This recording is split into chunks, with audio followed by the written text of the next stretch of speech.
التخصص التخصص السلام علیکم ورحمۃ اللہ وبرکاتہ۔ تخصص وعلیکم السلام ورحمۃ اللہ وبرکاتہ۔ کا سمسٹر ہے، اس کا ہم آغاز کر رہے ہیں۔ اللہ پاک خیر و خوبی اور صحت و عافیت کے ساتھ مکمل کرنے کی توفیق عطا فرمائے۔ اس سمسٹر میں گفتگو کا عنوان ہوگا معاصر ادیان و مذاہب کا تعارفی مطالعہ۔ ہم دنیا میں رہتے ہیں تو اسلام بڑے مذاہب میں ہے، لیکن اسلام کے علاوہ اور مذاہب بھی یہاں ان کے پیروکار بھی کروڑوں کی تعداد میں موجود ہیں، اور بڑے بڑے مذاہب جن کے ساتھ ہمیں واسطہ رہتا ہے، مذہبی بھی، سیاسی بھی، علاقائی بھی، تہذیبی بھی، مختلف ہمارے واسطے رہتے ہیں۔ واقف ہونا بھی ہماری ذمہ داری ہے کہ ارد گرد سے واقف ہوں، ہمارے پڑوسی، ادھر کے پڑوسی کون ہے، ادھر سے پڑوسی کون ہے۔ اور اب تو یہ زیادہ ضروری ہو گیا ہے، پہلے بھی ضروری تھا۔ ہمارے فقہا ایک معروف اصول بیان فرماتے ہیں، من لم یعرف اہل زمانہ فہو جاہل۔ جو اپنے زمانے کے لوگوں سے واقف نہیں ہے تو جاہل کا ہلکا سا ترجمہ بھی کریں تو بے خبر ہے، اور بے خبری کے ماحول میں معاملات کی ڈیلنگ صحیح نہیں ہوا کرتی۔ ایک دوسرے سے واقف ہونا ضروری ہے۔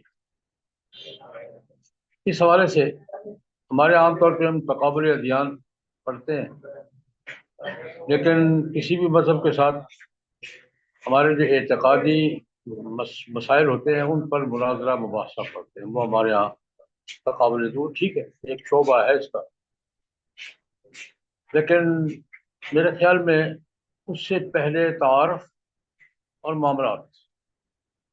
مذہب کا تعارف کیا ہے، ہمارے ساتھ ان کے معاملات کس طرح کے ہیں، تو یہ جاننا ضروری ہوتا ہے۔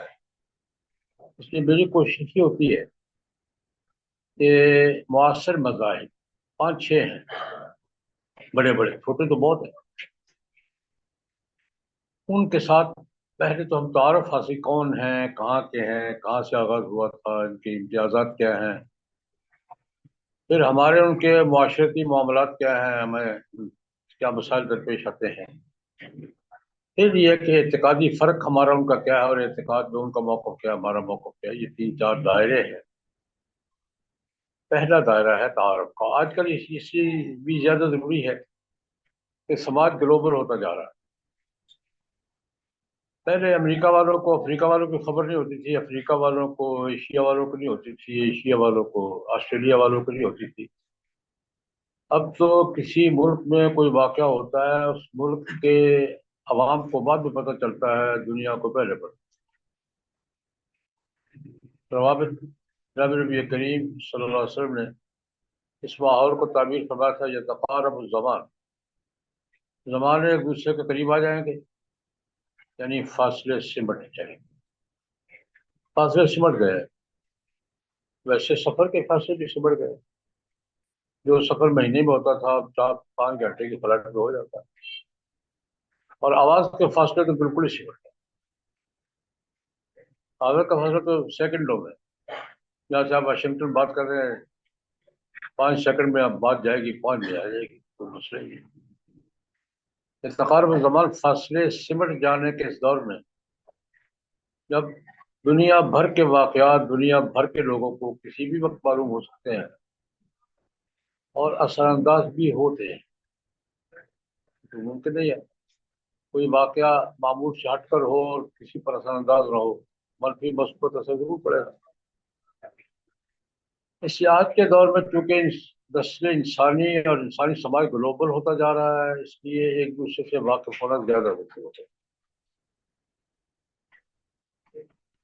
اس تناظر میں تعارف ادیان و مذاہب یا معاصر ادیان و مذاہب کا تعارفی مطالعہ، اس پر ہم یہ جو بھی 6-7 نشستیں ہوں گی اس پر ترتیب سے گفتگو کریں گے انشاءاللہ۔ پہلی بات یہ ہے کہ مذاہب کا اور ادیان کا دائرہ کیا ہے۔ آج کے ماحول میں ادیان کا اور مذاہب کے تین چار دائرے ذہن میں رکھنا ضروری ہے۔ سب سے پہلے تو ادیان، جس کو مذہب بطور دین کے، مذہب ہم تو فقی مکتب کے بارے میں ہوتا ہے مذہب، مذہب سے مراد دین، الگ دین ہے۔ ہمارے معاصر مذاہب میں عیسائی ہیں،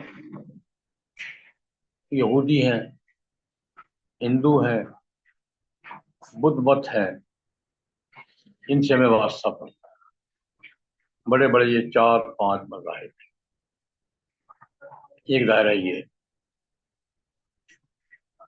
ایک دائرہ منحرفین کا دائرہ ہے، جو اسلام کے نام، اسلام سے منحرف ہو چکے ہیں لیکن اسلام کے نام پر اپنا کام چلاتے ہیں۔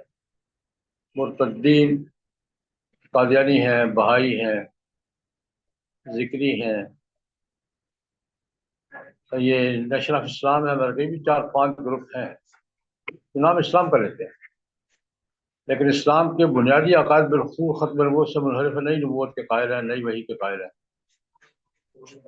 یہ ان کو میں تعبیر منحرفین، جو اسلام سے منحرف ہو چکے ہیں لیکن اسلام کے نام پر کام کر رہے ہیں، یہ دوسرا دائرہ ہے۔ کیونکہ یہ نام اسلام ہی کا استعمال کرتے ہیں، اس لیے وہ تعارف میں یہ پہلو سے مختلف ہوں گے۔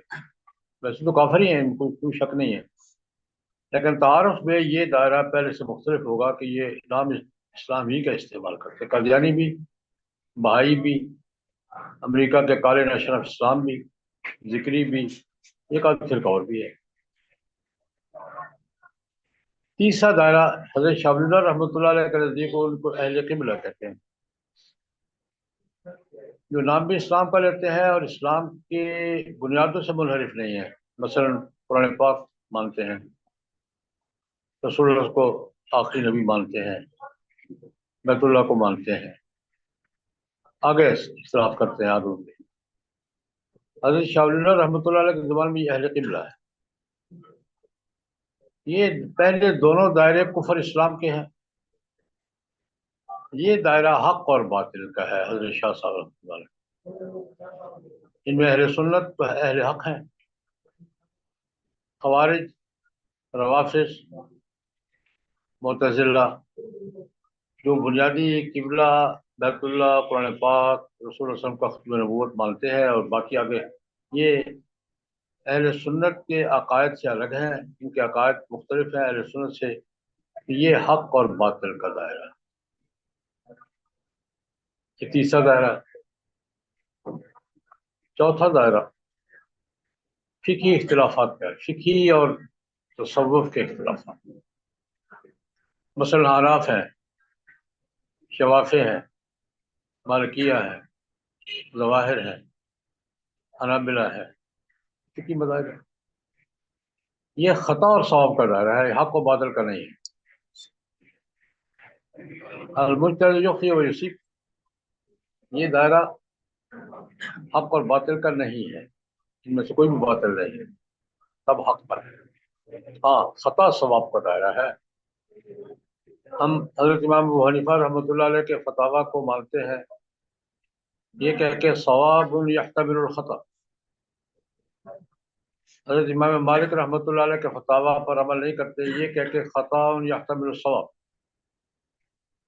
المجتہد یخطئ و یصیب، مجتہد صحیح بات بھی کرتا ہے، خطا بھی ہو جاتی ہے، لیکن یہ خطا ہے، اس کو خطا پر بھی ثواب ہوتا ہے اگر وہ دیانتداری سے۔ یہ چوتھا دائرہ ہے، یہ کفر اسلام کا بھی نہیں ہے، حق اور باطل کا بھی نہیں ہے، یہ کس کا ہے؟ خطا اور ثواب۔ یہی صورت صوفیہ کرام میں ہے۔ قادری ہیں، نقشبندی ہیں، چشتی ہیں، سہروردی ہیں، اپنی اصطلاحات ہیں، اپنے طریقہ کار ہے، اپنے معمولات ہیں۔ ان کا دائرہ بھی حق اور باطل کا نہیں ہے، خطا اور ثواب کا ہے۔ ایک ثواب ہوگا، دوسرا خطا پر ہوگا۔ کن مفتی کو